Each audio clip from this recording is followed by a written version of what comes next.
అంతర్జాతీయ మహిళా దినోత్సవం సందర్భంగా తెలంగాణ మహిళలకి, ప్రపంచ మహిళలందరికీ కూడా శుభాకాంక్షలు తెలియజేస్తున్నాను. సునీత గారు చాలా విషయాలు చెప్పారు.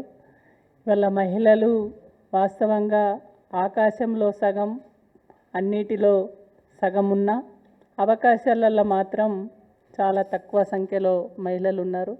మహిళలు పుట్టుకతోటే చాలా కట్టుబాట్లు, సాంప్రదాయాలు వాటి మధ్య పెరిగినటువంటి మహిళలు ఇవాళ ఆ పరిమితుల నుంచి ఇప్పుడే బయటకు వచ్చి ఇప్పుడిప్పుడే చదువు నేర్చుకొని అదేవిధంగా ఉద్యోగాలు కానీ రాజకీయ రంగంలో కానీ చాలా తక్కువ సంఖ్యలో రాణిస్తున్నటువంటి పరిస్థితి.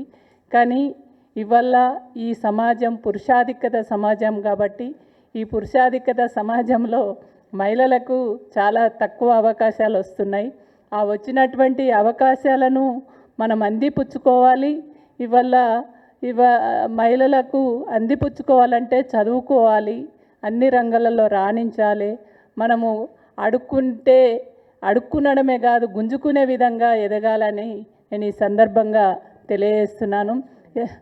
అదే అంటే అడిగి కొట్లాడాలి. అంటే అంతర్జాతీయ మహిళా దినోత్సవం అంటేనే పోరాటాలు గుర్తొస్తాయి, కొట్లాటలు గుర్తొస్తాయి. వాళ్ళకు ఆనాడు జరిగినటువంటి మహిళలు అన్యాయాలకు వ్యతిరేకంగా పోరాడి త్యాగాలు గుర్తుకొస్తాయి. కాబట్టి ఆ త్యాగాలను గుర్తు చేసుకొని మహిళలు పోరాడి కొట్లాడి సాధించుకున్నటువంటి హక్కుల దినంగానే ఇవాళ అంతర్జాతీయ మహిళా దినోత్సవాన్ని ఇవాళ ప్రపంచవ్యాప్తంగా మహిళలు జరుపుకుంటున్నారు.